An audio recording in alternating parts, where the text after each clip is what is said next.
करते, ये नहीं देखते कि कल हम अपने बच्चों के लिए खाने का इंतजाम कहां से करेंगे। जब कोई मुस्तफा के जिक्र छेड़ देता है तो ये अपनी दौलत को अपने मुस्तफा के नाम पर लुटा दिया करते हैं।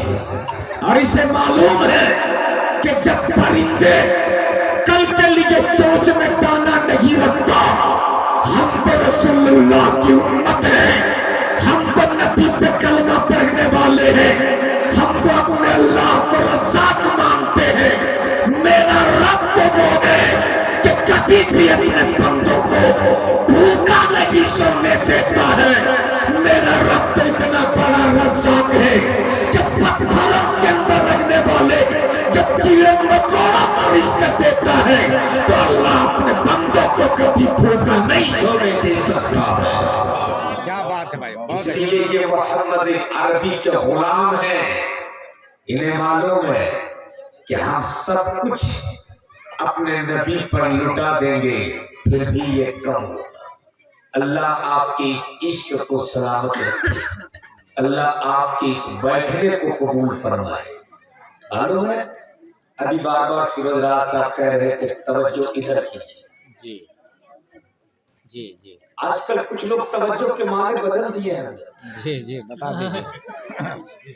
असल में जगह एक बहुत बड़ा मुशायरा हुआ और कमेटी वालों ने उस मुशायरे में चीफ गेस्ट की हैसियत से एक गैर मुस्लिम नेता को बुलाया और बैठा दिया बिल्कुल सामने।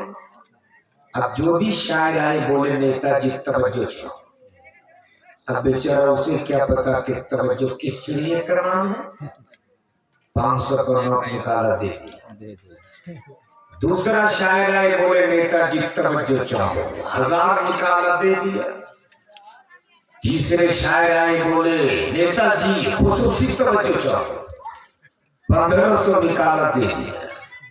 यानी रात भर शायर आते रहे, तवज्जो चाहते रहे, नेताजी देते रहे।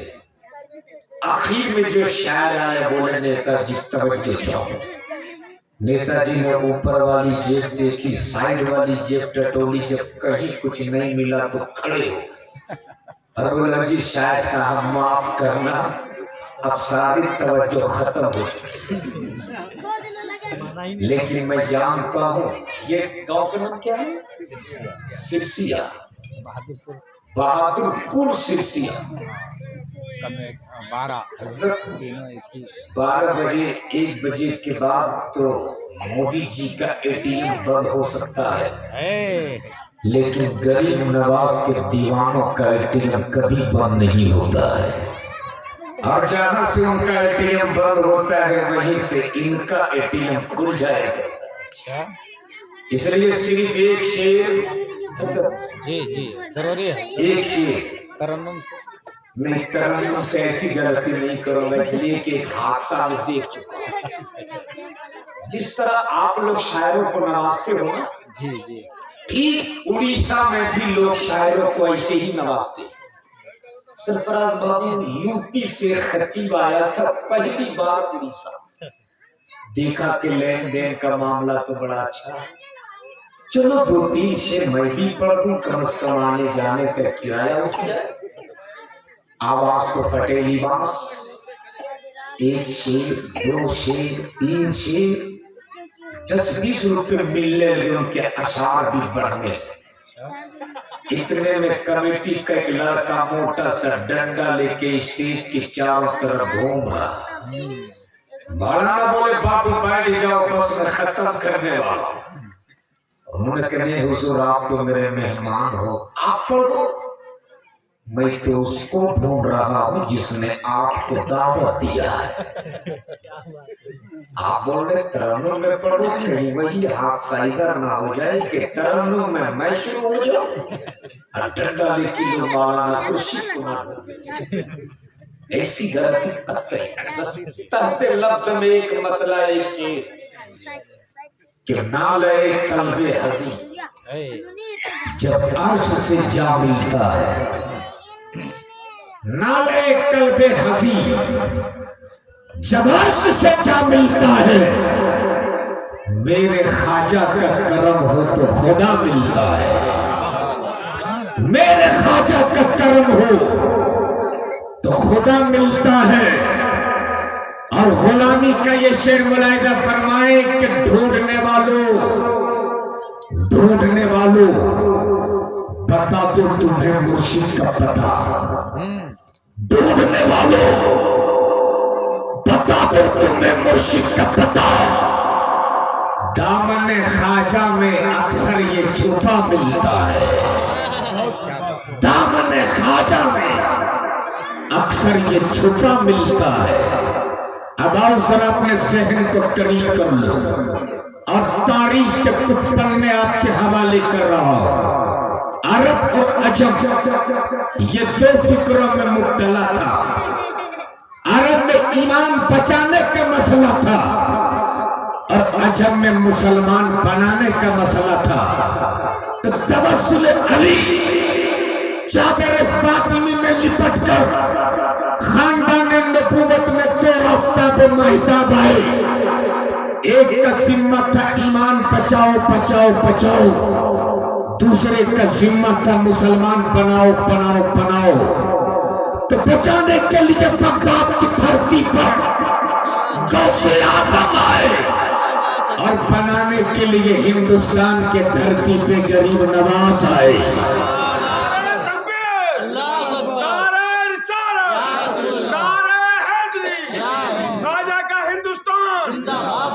क्या बात है। अगर गौसे आज़म ने बचाया ना होता तो आज बगदाद नहीं होता, और अगर गरीब नवाज ने बनाया ना होता तो भारत में कोई मुसलमान भी नहीं होते। बचाने की मुशक्कत हो, बनाने की मुशक्कत हो। अगर गौसे आज़म ने बचाया ना होता तो बगदाद नहीं होता। इसलिए कि दुनिया की अगर किसी धरती में सबसे ज्यादा बमबारी होती है तो वो बगदाद की धरती है। बगदाद की धरती पर मुसलमानों का इस कदर कत्ले आम हुआ था कि दरिया दजला में 15 दिन तक पानी नहीं, पानी की जगह मुसलमानों का खून बहा है। मुसलमानों की खोपड़ियों से बड़े बड़े मीनारे कायम किए गए थे। अगर गौसे आज़म ने बचाया न होता तो बगदाद नहीं होता, और अगर गरीब नवाज ने बनाया न होता तो भारत में कोई कलमा पढ़ने वाले मुसलमान नहीं होते। नारे तकबीर, नारे रिसालत, फैज़ाने गरीब नवाज, नारे तकबीर, नारे रिसालत। क्या कहना है भाई?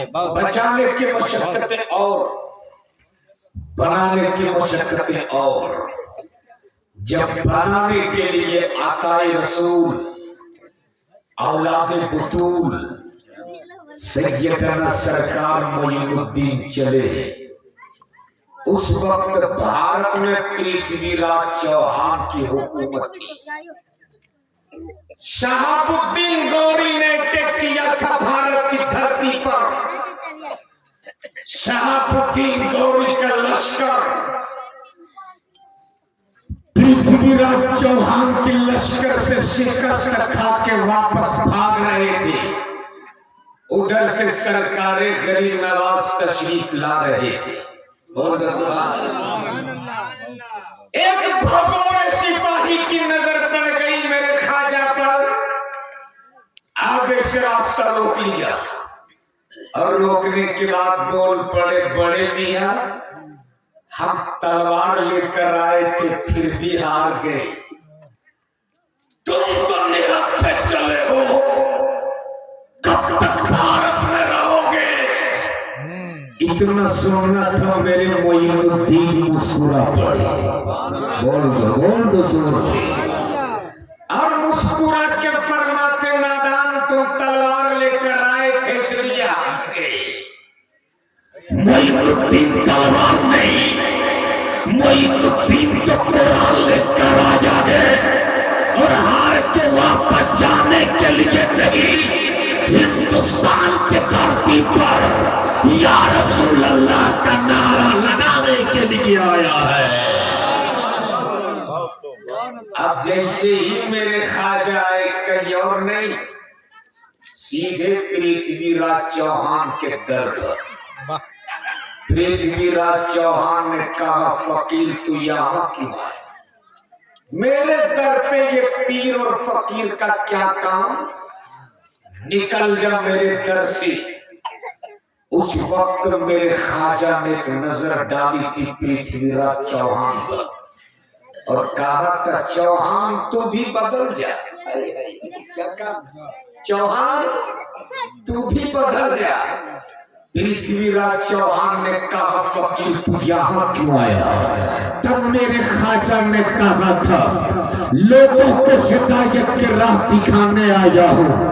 जो तुम रास्ते में चल रहे उसे हिदायत की राह दिखाने आया हूँ। जहन्नम से बचाने आया हूँ, जन्नत दिलाने आया हूँ और हिंदुस्तान की धरती पर चढ़कर या रसूल अल्लाह का नारा लगाने आया हूँ। जब आ गए मेरे ख्वाजा, तब पृथ्वीराज चौहान ने जय जोगी जयपाल को और बोला, जोगी तूने मेरे खजाने से आज तक बहुत खाया है, आप इस फकीर से मुकाबला कर। जोगी मैदान में आया, मुकाबला शुरू। उधर ना जाए इधर जाए, उधर जुल्म इधर नूर, उधर कुफ्र इधर इस्लाम, उधर बातिल इधर हक, उधर नफसानियत इधर रूहानियत, उधर जादू इधर करामत, उधर जय जोगी जयपाल इधर मेरे गरीब नवाज। बोल सुभान अल्लाह। अब दोनों में मुकाबला शुरू। जल्दी से जय जोगी जयपाल ने जमीन पर मुट्ठी मारी और मुट्ठी मार कर अपने मुट्ठी में कोई चीज छुपा ली और छुपा कर कहा, मोइनुद्दीन अगर तू सच्चा वली है तो बता दे मेरी मुट्ठी में क्या है। मुट्ठी यहाँ भी, बंद मुट्ठी वहां। एक बंद मुट्ठी जोगी जयपाल ने कराया था, एक बंद मुट्ठी मक्के में अबू जहल मुस्तफा के सामने लाया था। अरे बोल दो जोर से। याद रखना, आदमी झूठ बोल सकता है, मौलवी झूठ बोल सकता है, शायर और नकीब झूठ बोल सकता, लेकिन पत्थर है, पत्थर झूठ नहीं बोलता। चाहे कोई दूध पिला के लाए, चाहे कोई माला चढ़ा के लाए, चाहे कोई कबीले से वालों से पुजवा के लाए, पत्थर होता है, पत्थर झूठ नहीं बोलता। अबू जहल खूब दूध पिला के लाया था, देसी घी का लड्डू खिला कर आया था और जब लेकर आया तो पूरा ऐंठ के बोला, ए नबी अगर तू सच्चा नबी है तो बता दे मेरी मुट्ठी में क्या है। उधर अजमेर की धरती पर जोगी जयपाल ने कहा, अगर तू सच्चा वली है तो बता दे मेरी मुट्ठी के अंदर क्या है। उधर मक्के में अबू जहल ने अपने बंद मुट्ठी करके कहा था, अगर तू सच्चा नबी है तो बता दे मेरी मुट्ठी में क्या है। इतना सुनना था, मेरे मुस्तफा मुस्कुराए और मुस्कुरा के फरमाते, नादान अच्छों से अच्छा सवाल किया जाता है, ये बच्चों वाला सवाल अच्छे से क्यों करता है। अबू जहल बोल पड़ा, अगर आप सच्चे हैं तो बताइए न मेरी मुट्ठी में क्या है। इतना सुनना था, मेरे नबी मुस्कुराए और मुस्कुरा के फरमाते, अबू जहल मैं बता दूं तेरी मुट्ठी में क्या है, या तेरी मुट्ठी की चीज बता दे मैं क्या हूँ। जोर से बोल दो। अबू जहल मैं बता दूं तेरी मुट्ठी में क्या है, या तेरी मुट्ठी के अंदर जो चीज है वो चीज बता दे मैं क्या हूँ। अबू जहल खुश था, दूध पिला के लाया हूँ मेरी बोली बोलेगा, लड्डू खिला के लाया हूँ मेरी बोली बोलेगा, कबीले वालों से पूछवा के लाया हूँ मेरी बोली बोलेगा। लेकिन पत्थर था, पत्थर बोल पड़ा, अबू जहल दूध तेरा होगा, बोली रसूल की होगी, माला तेरा होगा, ज़बान पे कलमा रसूलुल्लाह पे होगा।